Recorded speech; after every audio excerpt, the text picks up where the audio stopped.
Hello everyone. So the title of this webinar is called Paving the Way to College.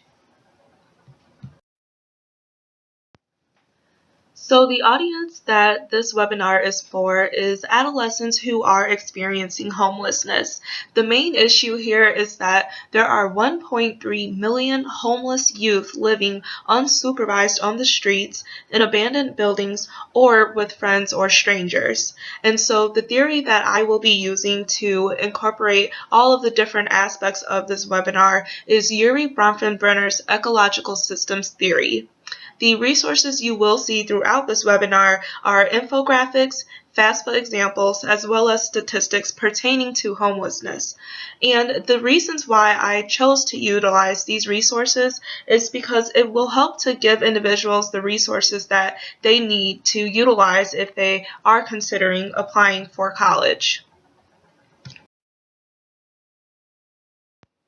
So for the outline of this webinar, I will be discussing how homeless students can seek financial aid as well as scholarships, and I will also be taking them through how to file a FAFSA for homeless students, as well as the private scholarships and state-specific opportunities that are available to them. I will also be discussing food insecurity among undergraduate students, and more specifically how this affects a homeless student, as well as providing plenty of options for food pantry services. And I will also be looking into the programs that help homeless students at Eastern Illinois University. Currently, the administration has proposed a homeless assistance for families program that would provide $11 billion over 10 years in order to provide Section 8 housing choices for vouchers as well as rapid rehousing for families who are experiencing or who are at risk of homelessness. So as I mentioned previously, systems theory in order to shape every aspect of this webinar.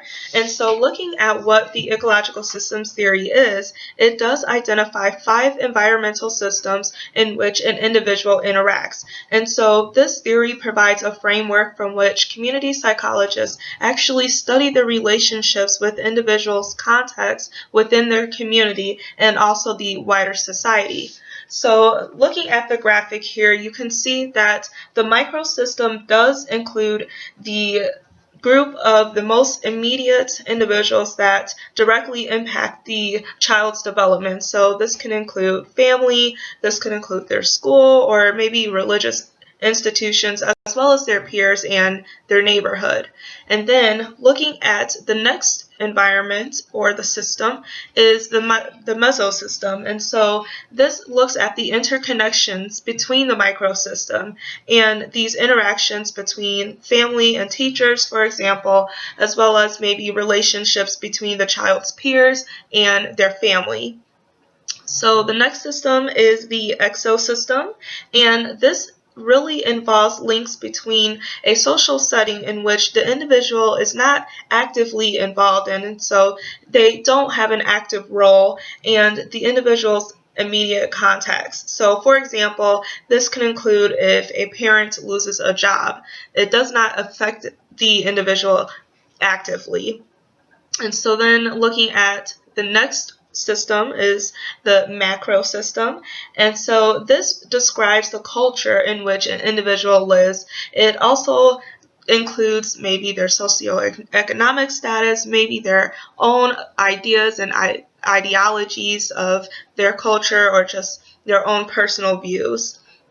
And then lastly, the chronos system is a patterning of environmental events and transitions over the course of one's life. Alright, so getting into receiving help paying for college. So if you have a free application for federal student aid, and so In order to access the application, you will utilize this website here. So www.fasfa.gov. This is the official website. You really want to make sure you are on this website because there are a lot of scams out there that will try to get you to enter in your personal and sensitive information. So really pay attention to this website. So again, if you need financial aid, you will complete the FAFSA each year that you need your aid. So once you do click on the website, it will bring you to the main page in this picture. So you will select Start a New FAFSA. Or if you have already started a FAFSA, you can choose to log in as a returning user. And as you can see here in the graphic, you can make a correction, you can add the school that you would like to receive your aid for, and you could also view your student aid report. And so something else that it is important to remember is to look at the deadlines in which you need to submit these applications. And so the financial aid for the 2017-2018 school year did open up in October this year, so that is something to really pay attention to if you need financial aid. Unaccompanied youth experiencing homelessness or who are at risk of homelessness will fill out the FAFSA as an independent student. So you do not need to provide information on parental income and assets, nor do you need to include a parental signature. But you do need to provide information on your own income and assets. So independent status is not equivalent to free tuition. However, your expected family contribution is calculated proportional to what you can provide based on your resources. Something that you will run into while completing the financial aid as a homeless student is the FAFSA verification. And so students can use the college's administrative address as your own mailing address. So whichever college you are applying to, you can use that as your permanent mailing address. Also, with this, you are considered an independent student and hold automatic independent status if you are the age 24 or older.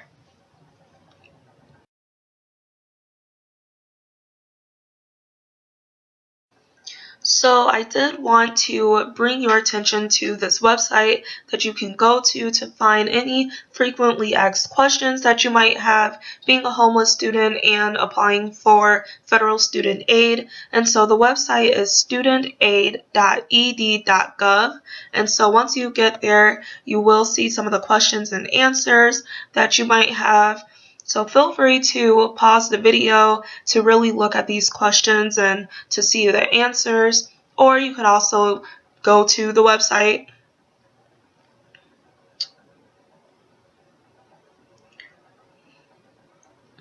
But these are just a few questions that really a lot of people have had who were homeless and trying to apply for financial aid. So again, go ahead and just pause the video to really take a look at this page.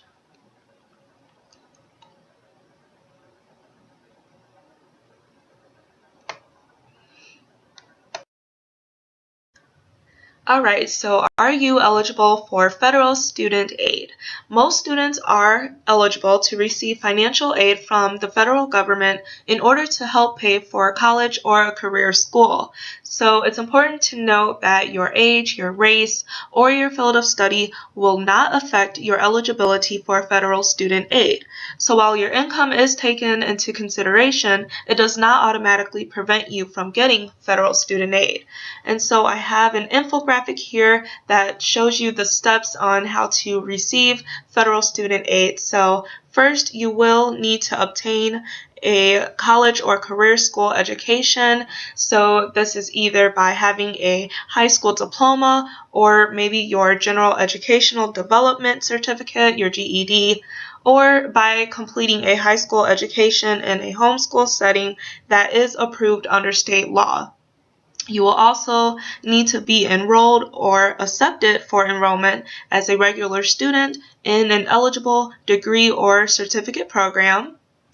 You must also be registered with Selective Service if you are a male, and you must register between the ages of 18 and 25. You also need to have a valid social security number unless you are from the Republic of the Marshall Islands, the Federated States of Micronesia, or the Republic of Palau. And you need to sign certifying statements on the FAFSA that state that you are not in default on any federal student loan and you do not owe a refund on a federal grant. And also you will need to use federal student aid only to pay for educational services, and so just for educational purposes. And you must also maintain satisfactory academic progress in college or career school.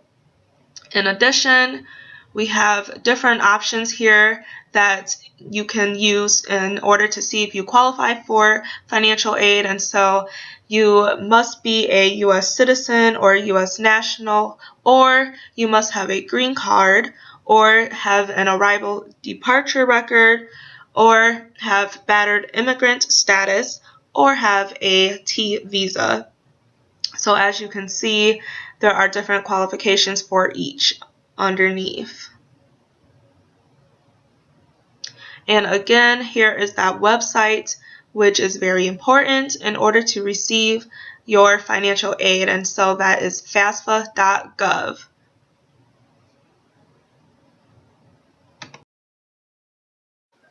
So I did want to show you what a updated federal student aid application looks like. And so as you can see, if you go to FAFSA.gov, you will see that these are the questions that you will have to fill out for your application. And so as you can see in step 1, this is all the information that you need to include: your last name, first name, middle initial, and for any of the questions 1 through 31 that do not apply to you, you can leave it blank as a student.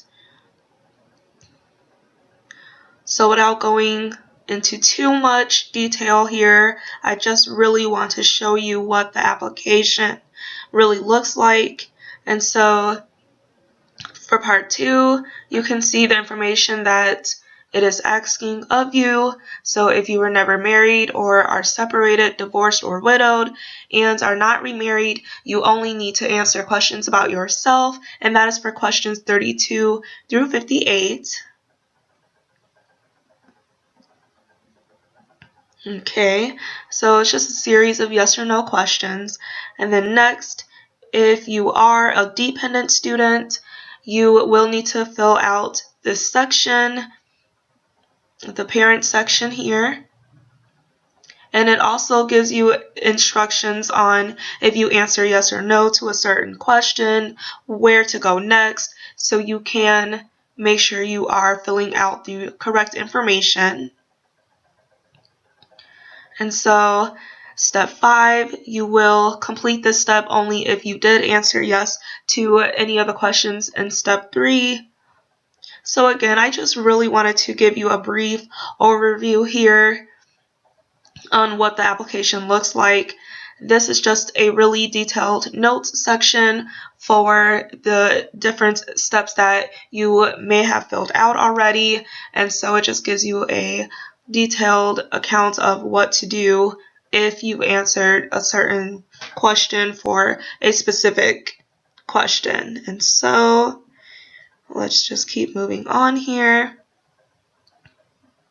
So even right here, if you answered yes, it tells you what to do. So that's just really brief. You can go ahead and pause the video at any time to really just see a more detailed look at this application, or again, you can visit FAFSA.gov and click Start New Application and get the same information that I just shared with you all. Here are some scholarship opportunities that can benefit you being a homeless student. So you can check with your school's guidance counselor for a list of private scholarships that may be available in the area. But here are just a few links to a few scholarships that you can click on and actually look at the deadlines of these scholarships. So you can utilize FastWeb, you can utilize SallyMae.com, BigFuture.collegeboard.org as any of these resources. Here are a few more scholarships that are available for at-risk students, and so these students can include homeless students, at risk of being homeless, or disadvantaged youth. And so I just wanted to really bring your attention to this website here. It is called affordablecollegesonline.org, and so you can see there are several different scholarships that you can apply for that are worth a pretty decent amount of money. And again, just that financial aid and really filling out that FAFSA in order to qualify for financial aid.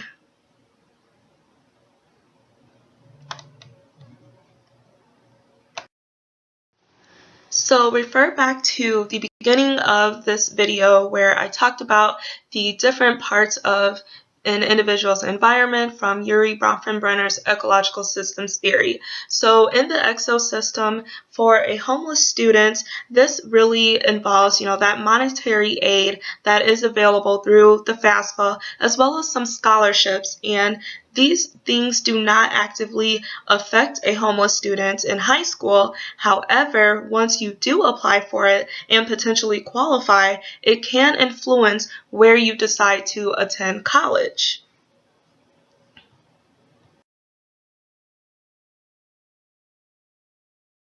As I mentioned, here are some other considerations to really think about when choosing a college. So consider a variety of institutions with different price points. So if you are looking at colleges in state, the state that you live in might be cheaper to attend college there as compared to attending out of state. A student may not be able to afford a particular institution, but there are other good college options out there that may be available. And so a student may also start at a community college and transfer to a four-year college at maybe a later time. And then it's also important to consider housing options if you are looking into a school that does not have a dorm. Back to Urie Bronfenbrenner's ecological systems theory, while looking at a homeless individual's microsystem, we have the school social workers and counselors and teachers and just anyone who works directly with a homeless student and youth that have daily interactions with them can help the students when applying for college and finding those resources that they need to fill out the college applications or maybe even the financial aid application. And so the school social workers and counselors are often tasked to serve as a liaison and really implement the key aims of policy that is implemented in place to help those students in their educational journey. While looking at a homeless student's mesosystem, these peer relationships that may be formed from high school as well as the social support that homeless students have can have an influence on whether or not they decide to really pursue a college education. So it is very important for youth with histories of homelessness, assistance in the form of mentorship relationships, as well as connectivity to supportive organizations have been identified as key factors in helping youth exit the streets of homelessness. So those peer relationships are pretty important.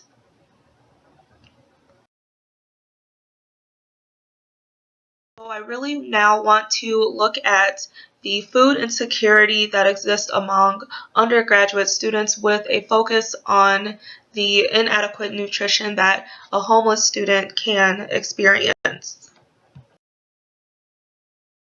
So looking at a few statistics on inadequate nutrition, so statistics have shown that food insecurity negatively impacts classroom performance and diet quality. And young people who are experiencing homelessness are a group of at-risk students of food insecurity because of a combination of high nutritional needs as well as a reliance on others for food. They may also be living independently at an early age without adequate life skills trainings. And so inadequate nutrition is also associated with an impaired academic and social development issue.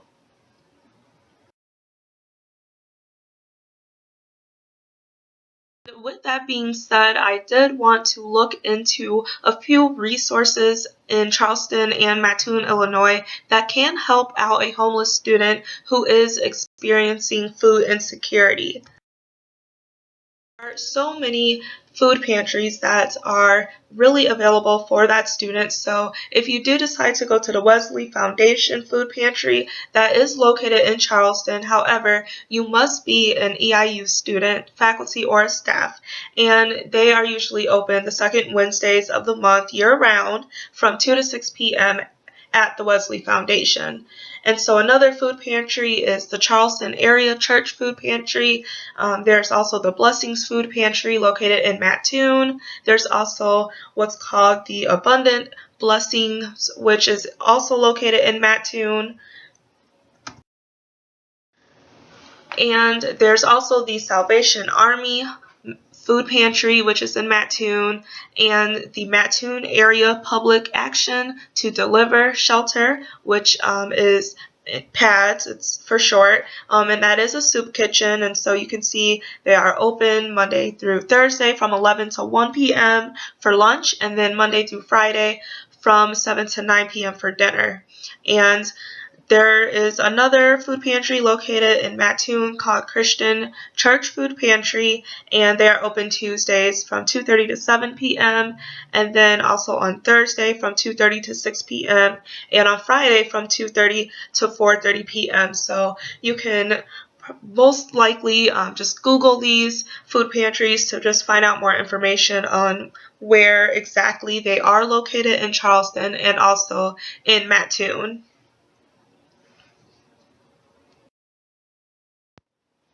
It is very important to provide support for students who are experiencing homelessness, as well as if you are a student experiencing homelessness. We know that it is very crucial to have those members in your corner that will really help you to succeed. And so looking at some of the support systems that a homeless student might have or that you might have, social workers do play an important role in student success, and this is something that cannot be underestimated, as well as professionals that provide those services that benefit a homeless student's development as well as their psychosocial needs. And so as the numbers of homeless children and youth continue to rise, it is just imperative for educators as well as others to really understand the importance of unaccompanied homeless youth and really what they go through. And so looking at also those supportive programs that are available at different institutions.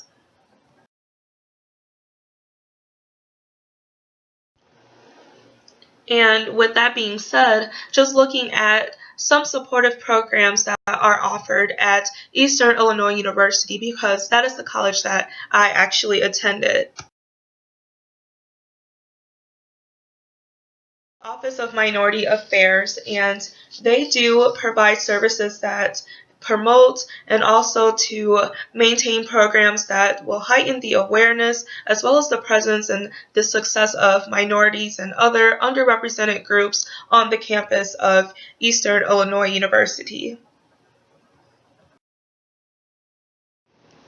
The next program at Eastern that really helps underrepresented students is called the TRIO Student Support Services. And so what the TRIO does, it really provides first-generation college students as well as low-income students, or maybe even students that might have a disability, with the services that they need in order to graduate. And so this program really focuses on their retention, bringing those students back each year in order to cross the stage whenever their expected graduation date might be.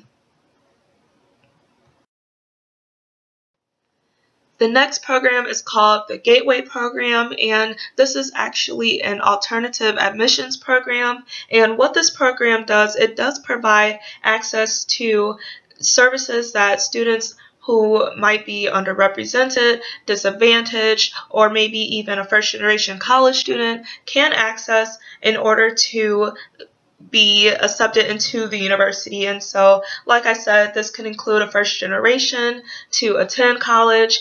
You may reside and attend school in an economically depressed area. You might also live in a low-income household, and you also might be a member of an underrepresented ethnic group on Eastern's campus. And the last program that I want to show you all is the Strong Mentoring Program. And so this program is really put into place in order to enhance the minds of underrepresented male students and to really foster a climate that will enhance their abilities to overcome any challenges that they might experience or that might hinder them from graduating. And so with Strong, they do plan different programs and different activities that will really help to get that student acclimated to Eastern and also to the Charleston community. And so this program really has an increased effort to connect the faculty and staff with male students who are of color. And I did want to show you all the website here. If you go to eiu.edu and type in their search engine, Office of Minority Affairs, it will bring you to their main page, and you can see more about the mission statement, as well as on this left column some of the different programs that I talked about, Strong Mentoring. You can also see the scholarships that are available to you.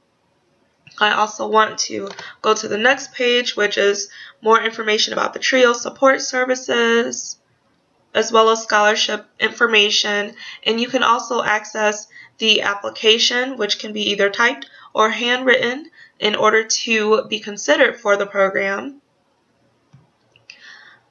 Here is also more information about the Gateway program. And again, all of these that I talked about, you can simply type into the EIU search engine and it will bring you to the direct page. And then lastly, the Strong Mentoring has a more detailed approach to their objectives and their plans on what they would like to do. And they do meet every Tuesday at 5 p.m. in Thomas Hall, so it does have the location that they meet.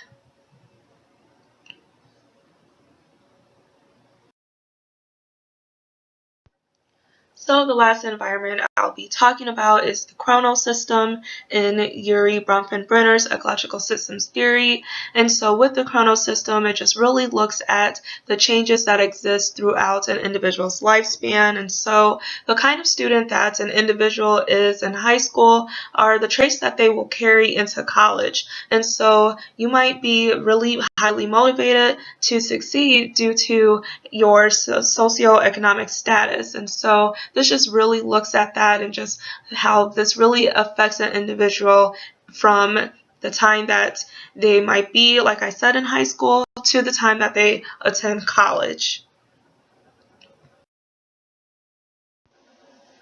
And these are the references. Thank you all for listening to this webinar. I really hope that you have taken away some really vital information that you might need if you are considering applying to college.